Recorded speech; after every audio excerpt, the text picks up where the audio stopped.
les politiques cessent de représenter leur mandat pour en réalité, par des jeux mensongers de politique politicienne, comme je le disais, ne représenter que leurs petits intérêts égoïstes. C'est une réalité. C'est une réalité regrettable pour notre nation. Nous avons le devoir, quant à nous, en tant que parti démocratique de Guinée, parti fondateur de la nation guinéenne, parti créateur de l'État guinéen, de dénoncer ces faits sans ambages. Nous sommes un parti politique. Conséquemment, nous sommes à la quête du pouvoir politique, puisque le pouvoir politique, nous ne le concevons que de façon où l'acquisition de ce pouvoir politique, nous ne la concevons que sur le plan démocratique exclusivement, en éliminant toutes les autres formes, coup d'État, complot, agression, rébellion, etc. Nous mobilisons nos bases, nous continuons à organiser de façon patiente, de façon méthodique, et nous ne croyons pas à la politique de la chaise vide.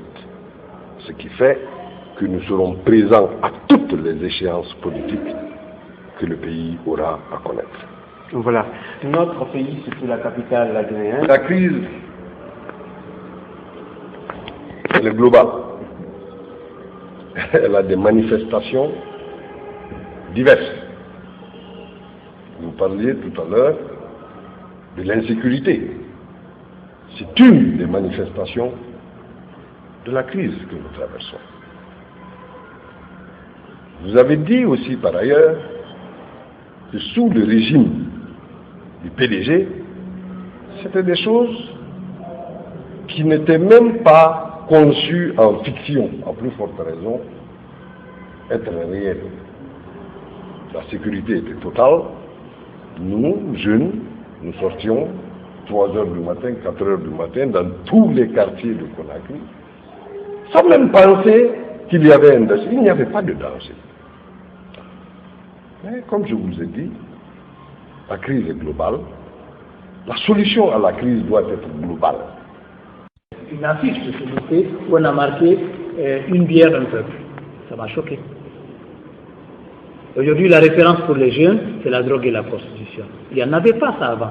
Le seul endroit que moi je connaissais à l'époque du premier régime, c'était le club Bembea, mais c'était les vieilles personnes avec le port de Conakry. Pourquoi aujourd'hui on en est arrivé là?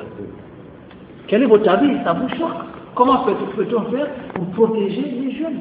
Parce que c'est la pire. Évidemment que c'est choquant. C'est d'autant plus choquant que ça a été créé, ça a été voulu, ça a été créé. Parce que comme vous le disiez tout tantôt, ça n'existait pas. Non. Mais je vous ai dit aussi que l'approche est globale. Tout à l'heure, on parlait de la crise sécuritaire. Maintenant, vous me parlez de délinquance juvénile. Oui, c'est les conséquences de tout ça, c'est par rapport à une vision que l'on doit avoir. Le système est mauvais. Le système est définitivement mauvais et c'est ce que j'ai dit avec beaucoup d'insistance. Et qu'est-ce que la nouvelle génération doit faire? Ce que nous devons faire, c'est d'épouser un mode de gouvernance profondément démocratique, direct et participatif. Quand vous dites sous la Première République, ça n'existait pas, c'est parce qu'il y avait un mode de gestion qui impliquait tout le monde. De la base. Qui impliquait tout le monde. Tout le monde était concerné. Et tout le monde participait à la construction nationale. Tout le monde participait à l'édification de la nation. Sur, évidemment, un coussin moral sérieux. Aujourd'hui, bon, je dis moral. Le tissu social est laminé, conséquence d'un système qui est fondé sur des bases morales, éthiques, qui ne sont pas correctes. Mais, je le disais pas, il n'y a pas longtemps, hier, le 9 février, je le disais.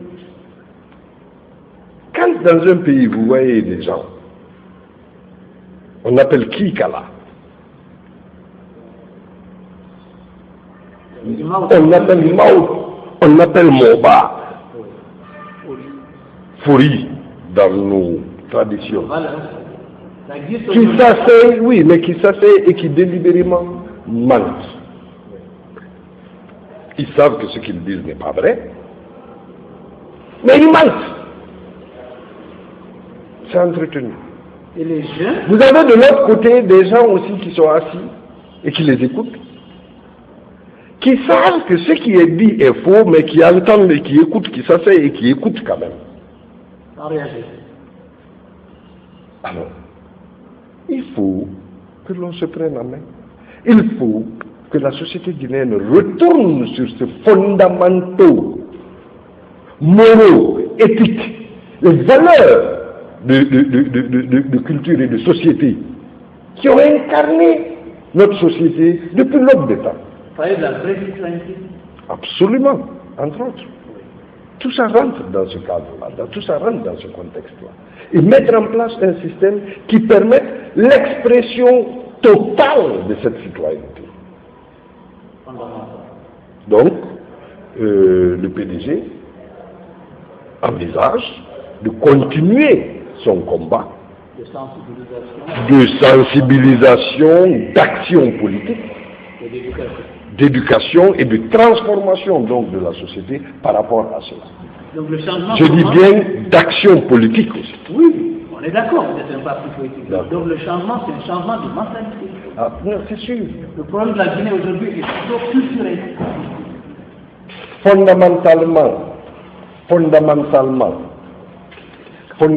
le développement dont il est question est d'abord fondamentalement socio-culturel. C'est par rapport à ces aspects socio-culturels, il est humain. Le développement doit avoir, le PDG l'a dit, le seul sujet et le seul objet de tout développement, c'est l'homme. C'est l'homme qui est la finalité. C'est l'homme qui est la finalité du développement. Donc, c'est faire cet homme nouveau, cet homme débarrassé de tout complexe, cet homme enrichi par sa morale, honnête patriote. C'est ça. Ça commencera par là et ça finira par là. Donc il n'est même pas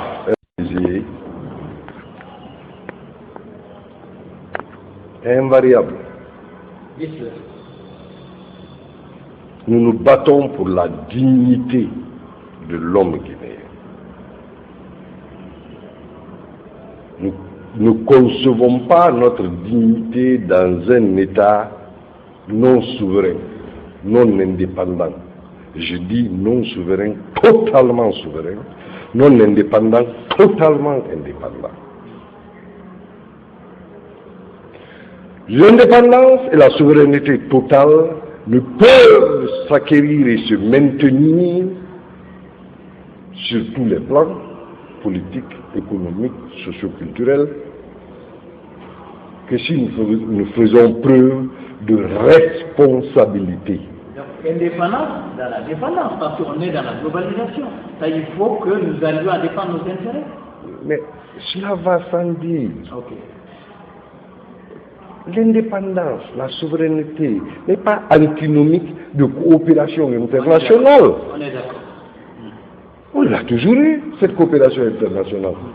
Le PDG était le pays d'Afrique qui avait des relations avec tous les pays du monde. À l'époque, j'ai dit, à l'exception de deux, Israël et l'Afrique du Sud. sous l'apartheid. Tous les pays du monde ont Pourquoi on n'a pas rétabli le relation avec Israël? Parce que pourquoi on n'a pas rétabli le relation pas. Qui? Non, la Guinée. Moi, Selon votre point de vue. selon mon point de vue, ça se négocie. Tant que la Palestine. Ça se négocie. Voilà. Il y a des questions. L'État, le peuple palestinien est un peuple martyr. Et ce martyr dure depuis combien de décennies?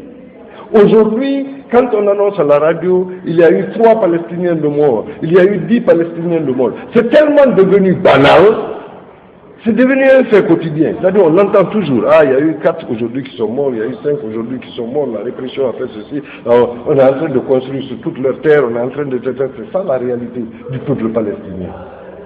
Alors, si nous devons rétablir nos relations avec Israël, cela doit être pris en compte. Certainement. Mais, en réalité, c'est quelque chose qu'il faut envisager. Il faut avoir des relations avec le monde entier. Ceci dit, nous ne voyons pas donc de façon antinomique notre indépendance, notre souveraineté sur la base de la... Je demanderais simplement au peuple de Guinée, parce que je m'adresse aux citoyennes et aux citoyens de la République de Guinée, de toujours garder à l'idée qu'ils sont un grand peuple qui a réalisé de grandes choses dans l'histoire et pour l'histoire de la nation africaine, dans l'histoire et pour l'histoire de l'humanité tout entière. Et que conséquemment, qu'ils soient fiers, que conséquemment, qu'ils comprennent que tout ce qui a été réalisé de grandiose n'a pu être que dans une cohésion parfaite et une unité, non seulement d'idées et d'actions, et que conséquemment les oiseaux de mauvais augure qui sont parmi nous, qui entretiennent parce que décadents eux-mêmes et parce que incapables d'incarner une politique nationale cohérente, s'arc-boutent et continuent à vouloir nécessairement impliquer tout le monde dans leur vision apocalyptique de séparation de la nation en ethnie, en région, nous sommes guinéens. Au-delà, nous sommes africains. Revendiquons ce que nous sommes, prenons le flambeau et continuons la marche inexorable dans l'ordre et dans la discipline, dans la démocratie, mais la véritable démocratie.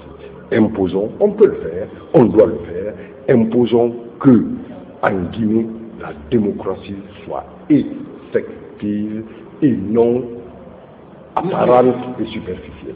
Merci, M. Touré, d'être venu à Tamatave. Merci. C'est à moi de vous remercier.